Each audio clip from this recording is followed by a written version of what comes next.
Welcome to this explainer. I am seriously thrilled you're tuning in today. We are going to unpack a really fascinating case study drawn directly from the Senior Counseling Teachers Career Development Seminar Report. The Senior Counseling Teachers Career Development Seminar Report. Today, we're mapping out the highly complex and honestly super relatable psychological dynamics of a veteran counseling team. We're talking about 3 specific individuals who have been working together for over 10 years. Now they're navigating some massive career transitions, facing down retirement, and trying to integrate AI into their actual daily work. By breaking down their interpersonal dynamics, we're going to see exactly how different personality archetypes can either completely clash or collaborate to build something amazing. Okay, I want to hook you right out of the gate with this incredibly poetic quote straight from the source material. Your experience combined with AI is simply like a flying tiger that has grown wings.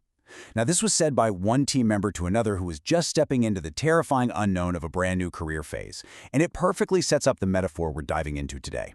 Think about it. A flying tiger absolutely needs wings, right? It needs the freedom to fly, to innovate, to dream big. But, as we're going to see, that exact same tiger desperately needs the right structure to know how to land safely. So here is our quick roadmap for today. We'll cover their deep common ground, their core differences, break down the 3 archetypes, look at relational friction, and finally, wrap up with differentiated collaboration. Let's start right in with Section 1, the deep common ground and foundational history of this team. Our 3 subjects here, Ye Ya-oren, Fu Xiang, and Jen Quan, they aren't just casual co-workers passing in the hallway. They share over a decade of history in the incredibly demanding trenches of school counseling. And they're juggling dual roles too. They aren't just therapists listening to individuals. They are educators, they're supervisors, they are systemic problem solvers. What makes their dynamic so fascinating, and let's be real, sometimes a bit complicated, is that in any given conversation, they seamlessly bounce between the voices of intimate friends, clinical psychologists, and strict supervisors. Plus, they all share this relentless drive for self-reflection. And right now, they're all standing on the exact same precipice, staring down the rise of AI and the looming reality of retirement. Moving right along to Section 2, their core psychological differences and how they diverge from that shared baseline. Okay, so despite those deep shared roots we just talked about, these 3 guys diverge wildly when they encounter something new. You've got Xie Yoren, who is entirely driven by vision and intuition. He actively explores and creates. Then there's Fu Xiang, driven by emotion and relationship, who curiously connects and resonates with new ideas. And finally, Jen Quan.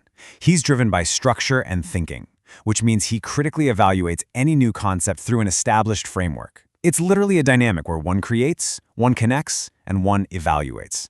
Which brings us to Section 3, Pathbreaking, Accompanying, and Gatekeeping, a Jungian character study. Let's define these roles a bit more.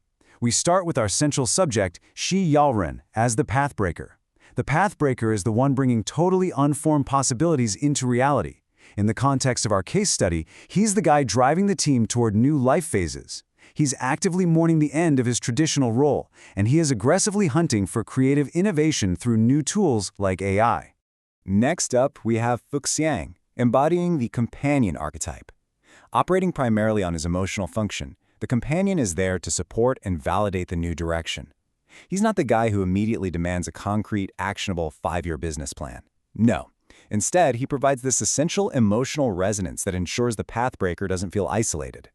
He essentially gives new, unformed experiences the language they need to actually breathe. And finally, Jen Quan is the gatekeeper.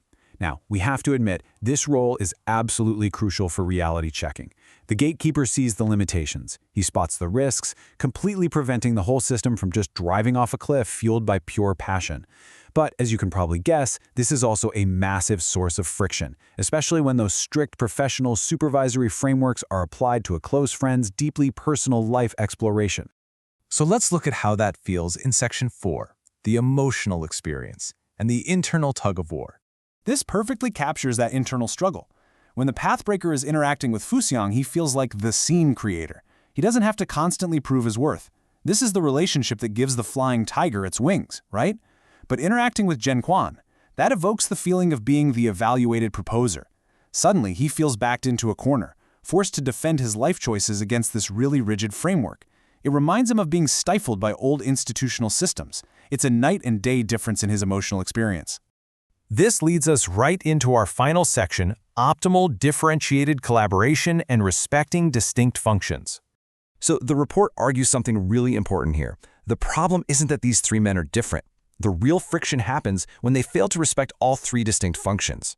But if you can combine them, it's magic. Vision plus resonance plus a solid reality check equals a collaboration that is both fully alive and securely grounded. To actually make this differentiated collaboration work in practice, you have to know exactly what to ask of whom. So, when you're looking for co-creation, emotional support, and just open-minded feedback as you explore wild new tools like AI, Fuxiang is your guy. He is perfectly suited for that exact function. But, and this is a big but, establishing healthy collaboration means setting firm boundaries. The boundary here, which the report points out clearly, is knowing not to just assume Fuxiang is going to take on long-term administrative execution or do heavy organizational lifting just because he's giving you great emotional resonance. He's your companion in this, right? Not necessarily your chief operating officer. On the flip side, let's talk about Jinquan's optimal role.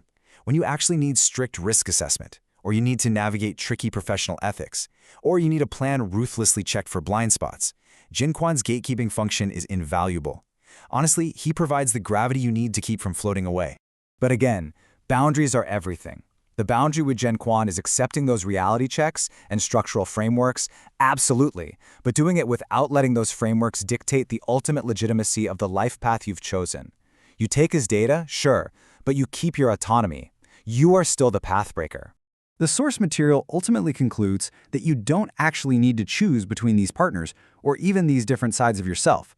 What you need is to build a new relationship subjectivity. So I'll leave you with this final thought, and it's a powerful one for anyone working in a team. Consider how you can apply this exact archetypal model to your own professional circles. How do you balance that intense desire to fly, to innovate and feel seen, with the absolute necessity of staying grounded? Thank you so much for joining me for this explainer. I really hope this helps your team's flying tiger grow some wings and, still land safely. Keep learning, and I'll catch you next time.